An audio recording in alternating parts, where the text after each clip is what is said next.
Roberto Barata estuvo hace 10 días en la Cámara Federal. Allí brindó por primera vez un testimonio en primera persona hablando de la famosa causa de las fotocopias.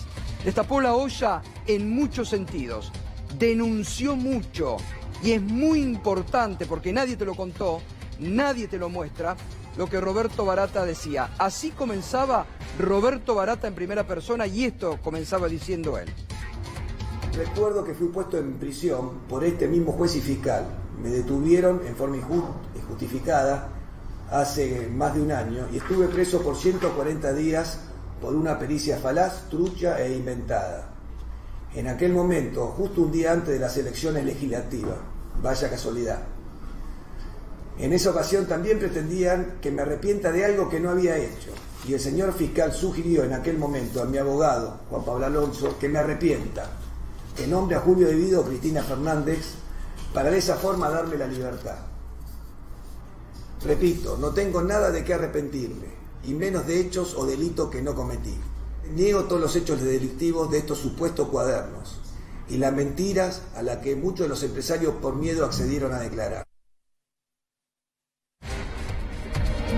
Bueno, ahí comenzaba Roberto Barata denunciando que a su abogado lo habían ofrecido que si él se arrepentía, nombre a Julio De Vido o a la expresidenta Cristina Fernández de Kirchner en el direccionamiento que tiene esta causa y que públicamente ha denunciado el empresario periodístico Jorge Fontevecchia, el doctor Silvestroni, Mariano Cunio Libarona, el doctor Ubeira y otros abogados de la causa.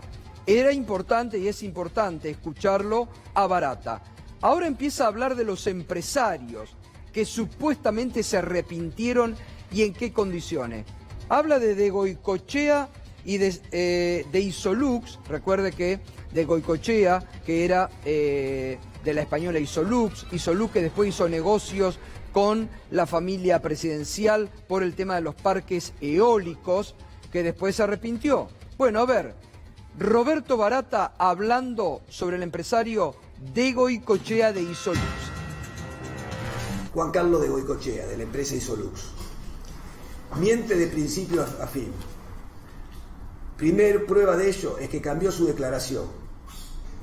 Primero solo reconoció dinero para la campaña y luego dijo que podían ser sobornos.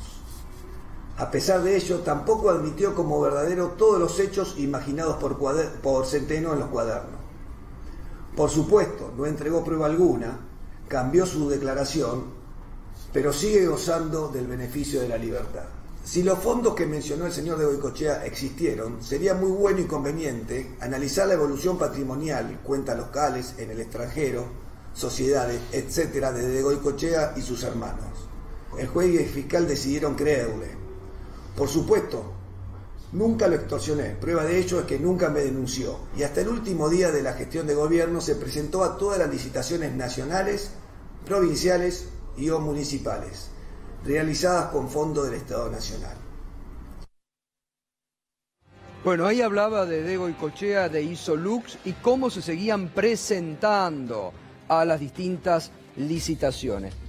Viene, ahora habla del primo presidencial, de Ángelo Calcaterra y de Goicoechea, que era, Sánchez Caballero, que era la mano derecha de Ángelo Calcaterra en IEXA.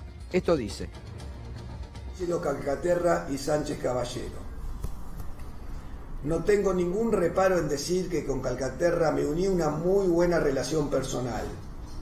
No así en lo laboral, donde nuestras discusiones eran más que habituales. Es de público conocimiento que con Sánchez Caballero y Santiago Brusco es ahora funcionario, tenía en todos los sentidos una muy mala relación, lo cual me llevó a no hablar más con ellos desde el año 2009. Esto es simple de comprobar, con mi agenda pública o los entrecruzamientos de llamados. Y miente cuando afirma que tuvo pocas obras. Yo les voy a dejar el ranking de obras del año 2003 a 2015 de todo el ministerio y ahí van a poder ver las obras de cada una de las empresas separadas por tipo de obra y por provincia. Estos rankings hablan por sí solos. Mi origen calabrés y mi educación hace y determina no tener por el momento, y dado el corto tiempo de la audiencia, nada que agregar. Y Examiente, dice, fue la empresa que más obra pública tuvo desde el 2003 al 2015. Otro dato. Y habla de Pesca Armona, de la empresa IMSA. De Pesca Armona, de la empresa IMSA. Esto dice. Y Pesca Armona. Mentirosos profesionales. Empecemos con Valenti. Recordemos que en su primera declaración, Valenti dijo y afirmó que nunca había dado plata alguna. Y luego en la segunda declaración, después de haber pasado 4 días aquí en Comodoro Pi, en la comisaría 29, cambió su declaración. Que nunca recibí dinero de ellos, bajo ningún concepto. Segundo, que nunca manejé temas relacionados con Venezuela. Tercero, que nunca los extorsioné. Quien conoce a Pesca Armona sabe de su mal carácter, de su mala educación y de su soberbia. Por otro lado, dijeron que nunca ganaron obras con el Estado Nacional o que habían hecho pocas obras. Bueno, aquí detallo algunas de las que hicieron. ¿De qué presión me habla cuando dice que fue presionado desde el año 2006 hasta el 2014? Salvo que para él perder licitaciones por precio, calidad, etcétera, signifique presión. Pesca Armona miente cuando afirman que en su casa me dio $200.000 y dice sentirse apretado. Pregunta, ¿alguien invita a su casa a alguien para que lo maltrate y encima le entregue plata? Ni al juez ni al fiscal se le ocurrió iniciar una investigación por lavado de dinero.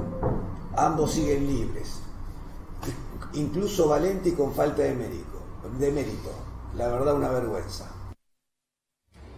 Y ahora viene lo más jugoso, hablando de Paolo Rocca y de Bednasa y de los otros directivos de Techin. Esto dice Roberto Barata. Luis Bednasa y Paolo Rocca, Grupo Techin. En general mi relación laboral fue con Luis Bednasa y con David Uriburu. Con Paolo Rocca mantuve algunas reuniones, también incluso algunas de ellas en su casa. Nunca recibí dinero de esta empresa ni de ninguno de sus directores o empleados.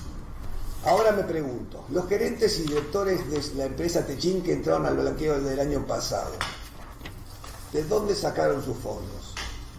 Rocca en su declaración trata de hacerse el desentendido, diciendo que su holding es muy grande, que él le da facultades a sus directores para manejarse e incluso disponer de los fondos. Realmente no esperaba otra cosa de Rocca. Rocca miente y debería contratar unos buenos contadores, primero para ver de dónde salieron los supuestos fondos que nunca me dieron, y segundo para ver de dónde salieron los fondos que muchos de sus directores y gerentes blanquearon en el blanqueo del año pasado. Sé que lo que estoy diciendo hoy de Techin y de Paolo Rocca puede tener consecuencias personales, incluso para mí o mi familia, pero no tengo miedo y hago responsable a esta empresa y sus dueños de cualquier situación fuera de lo normal que pueda vivir tanto yo como mi familia. Bueno, muy duro el final, ¿no? Muy duro el final.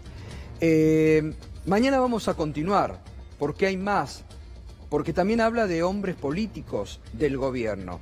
Habla de Juan Manuel Abal Medina, a quien Barata lo califica como un traidor, y habla de un pariente de Abal Medina que estaba en el Ministerio de Obras Públicas a cargo de obras. Tal vez para recopilar, pongamos, Charlie, el principio, cuando él denuncia lo que muchos abogados en esta causa vienen denunciando, el direccionamiento que el juez ha intentado hacer en todo momento para solo inculpar a una persona. Escúchelo. Recuerdo que fui puesto en prisión por este mismo juez y fiscal.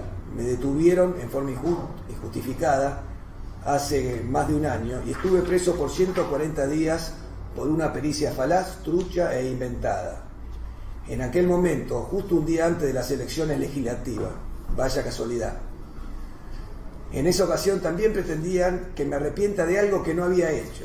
y el señor fiscal sugirió en aquel momento a mi abogado, Juan Pablo Alonso, que me arrepienta, que nombre a Julio Devido o Cristina Fernández para de esa forma darme la libertad. Repito, no tengo nada de qué arrepentirme, y menos de hechos o delitos que no cometí. Niego todos los hechos delictivos de estos supuestos cuadernos y las mentiras a las que muchos de los empresarios por miedo accedieron a declarar. Bueno, Darío, ¿y ahora? Gustavo, con todo esto, ¿qué pasa? Está claro la mala praxis, por llamarlo de alguna manera, del juez Claudio Bonadío, que tenía un documento, aparentemente cuadernos que se quemaron, después fotos, y esto es lo que hay en el expediente, pero ¿qué decíamos siempre acá? ¿Por qué no hubo careos? Entre Barata, por ejemplo, y Centeno, entre Barata y los empresarios. Calcaterra y los empresarios que dicen otra cosa respecto al origen de la fondo. Porque ¿qué dice Barata? Obviamente se está defendiendo, ejerce su derecho de defensa en juicio, obviamente habrá que probar lo que él dice no es verdad. Pero concretamente él dice, Centeno dice una cosa y los empresarios por su lado, cuando se arrepienten, dicen otra. No se arrepienten de lo que dice Centeno. Dicen, a mí me extorsionaron y hablan de dinero. Y lo que pone atención Barata, atención con esto, es, ¿de dónde salió ese dinero? 200.000, 300.000, que él lo niega, pero de haber sido cierto, ¿por qué no investigó Bonadío el origen de ese dinero? ¿Puede haber sido lavado? ¿De dónde salió? No, y la FIP. Y los estados contables de las empresas. La FIP, porque ahí bien dice, ¿de dónde salió el blanqueo de los empresarios de Techín que blanquearon dinero? ¿No? ¿La FIP no investiga? Debe. Yo recuerdo que el día posterior a las detenciones se reunió el titular de la FIP con Claudio Bonadío en el edificio de Comodoro Pi. No sé qué hablaron, no sé si hay alguna apertura de investigaciones a todos los empresarios que se arrepintieron. Y otro dato importante, y lo subrayo, es que todos los que nombró Barata están libres. Claro. Todos los empresarios están libres, con lo cual cierra el tema de que si decías de Cristina, si decías de Devido, si reconocías algo, te ibas a tu casa. Barata está diciendo lo que para él es su verdad y todavía está detenido.